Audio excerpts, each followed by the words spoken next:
Yes, and I can't think of a better person to be joining us right now to discuss the legacy of Carl McGowan. It is current BYU head volleyball coach, Shawn Olmstead. Shawn, welcome back to Studio B, man. Thank you, guys. I appreciate having me here. I know it's not under the greatest of pretenses having to discuss, your mentor and a coach that really put BYU on the map. Good grief. Two national championships, I should say. What was your reaction initially to the news of the coach passing away last week? Yeah, initial reaction, to be honest, I just broke down, and I'd been fortunate to spend some time with him over the few days that he was there at the hospital with he and his, wonderful family. And so, but initially it was hard for all of us, communicating with all the former teammates that right now are all over the world, and it was really hard and just so crazy that it was Lavelle. And I know, I read all of those football players going through all the emotions and recalling all the experiences. And then literally the next day, here you've got another group of wonderful athletes that have come through BYU, Olympians and All-Americans and national champ that are immediately going through, the exact same thing. And so it was just a flood of emotions, and then it was nice to a handful of the guys have already come in, and so sit around and chat Carl. It was those were some good times, amidst the craziness and all the emotions of the other things. Shawn, I don't know that even the BYU fans understand the impact of Carl McGowan, not just on BYU, but the game of volleyball. So let's explore first BYU. What does he mean to BYU volleyball?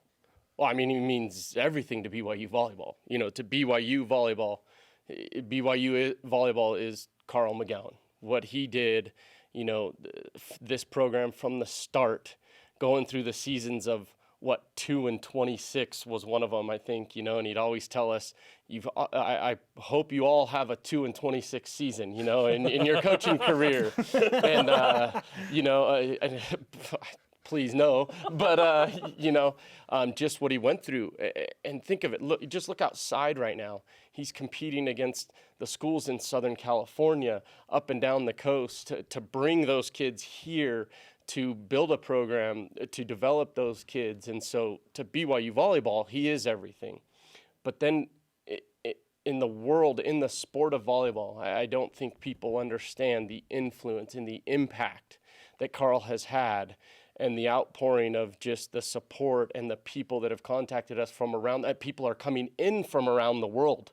We've got people coming in from Europe tomorrow that are going to be here for the week to honor Carl. Wow. Is people don't understand, his fingerprints honestly are on any program that is playing volleyball right now at this moment in some way, shape, or form.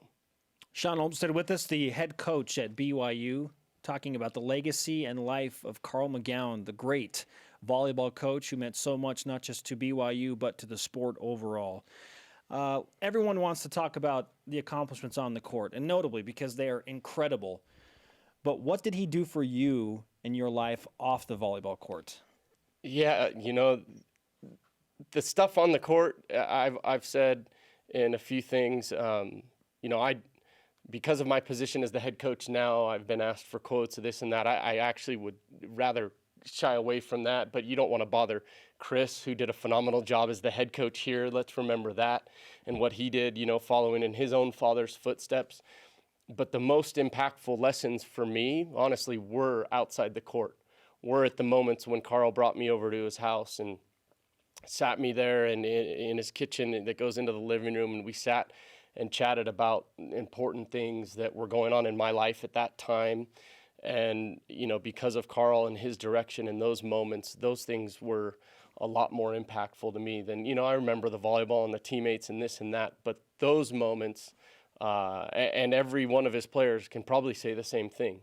Those moments, those have been more impactful to me than anything that happened on the court or in the gym or on the road or any of that.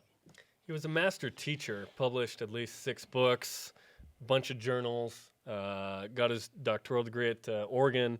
Motor skills and just teaching were his forte. Give us an example of the kind of master teacher he was. Carl was, it wasn't that he would he never sat you down and just talked and talked and talked and talked, and you leave a meeting thinking, okay, what do I got to get from here or there? It was very small and simple. And that's what Carl would always say, and it was just really small and simple. It was every day, though.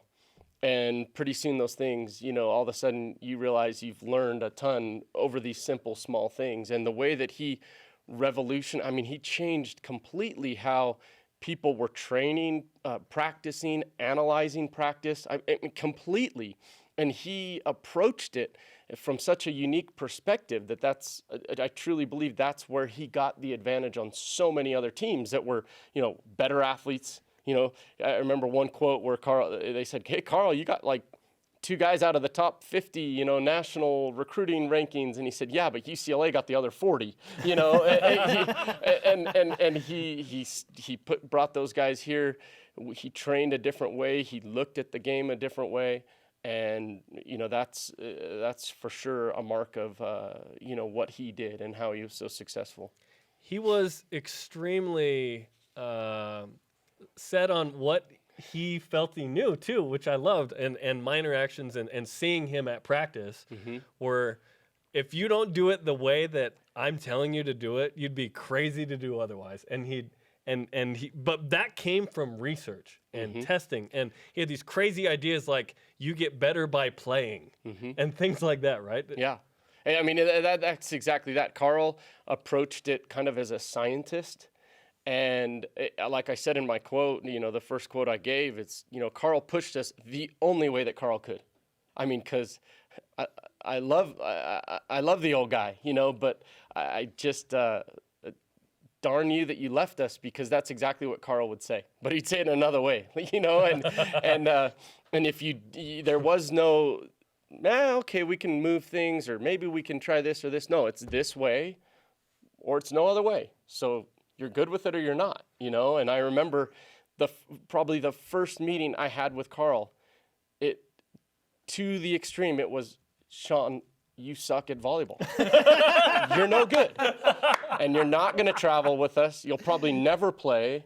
But if you go work on the dark side and you do this, this, and this, you might have a chance down the road." And a lot of guys buckled under that, and I could have. And luckily I didn't, because, my life is 1,000 times better because I just kind of fought through that. And, maybe I wanted to prove them wrong or something, but those were, I just remember some of those meetings where it was, this is how it is, and there's no other way. Like, no, you're not okay. You're no good, and you'll probably never do this, this, or this. So that's your decision. You do with it what you'd like.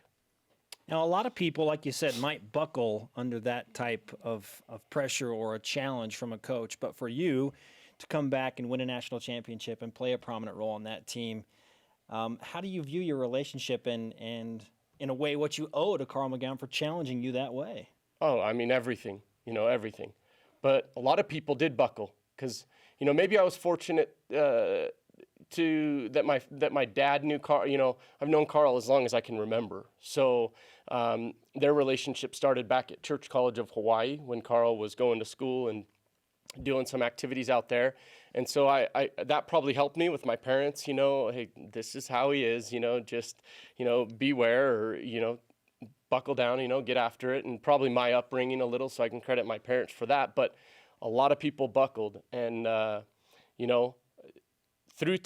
time, Carl did compliment. Don't get me wrong. He loved all of us sincerely.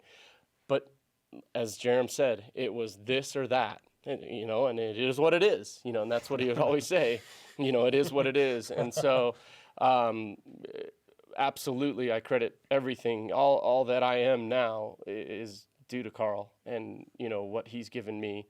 And he's been an open book to so many people. If you show up at his house and just want to sit and talk, he'll talk, and he did that to anybody. People came from all over the world to 3815, Riverwood Drive. All over the world, volleyball people to just listen to Carl and learn from Carl. I know when you tell me I'm a terrible broadcaster that you really mean that you that's out love of me. love, That you right? love me, right, Shawn? I don't know if we're on that level yet. We're working towards that. We can get there. It's year 3. It's early. Yeah, Okay. it's your junior year, if you will. Yeah. How if someone shows up at your practice and watches, how much of that practice is tailored after, things you learned from Carl McGowan?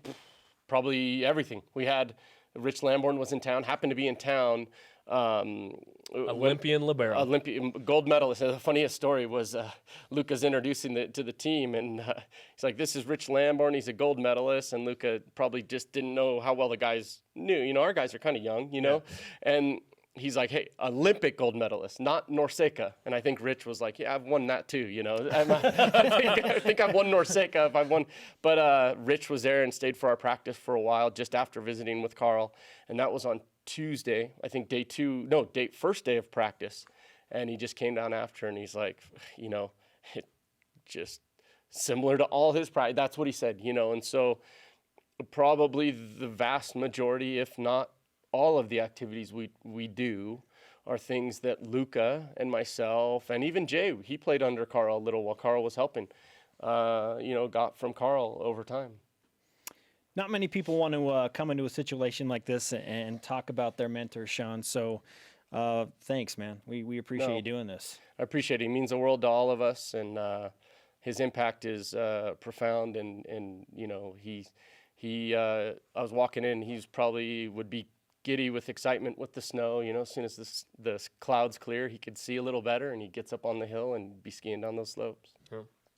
And the memorial service, and Thursday, if you're interested, I believe on Facebook. Yeah. Yep. You can find out that information. I also tweeted that out. Yep. All right, good stuff. Shawn, once again, thanks, man. Thank you guys for everything, honestly. Happy New Year. Same to you. Happy New Year as well.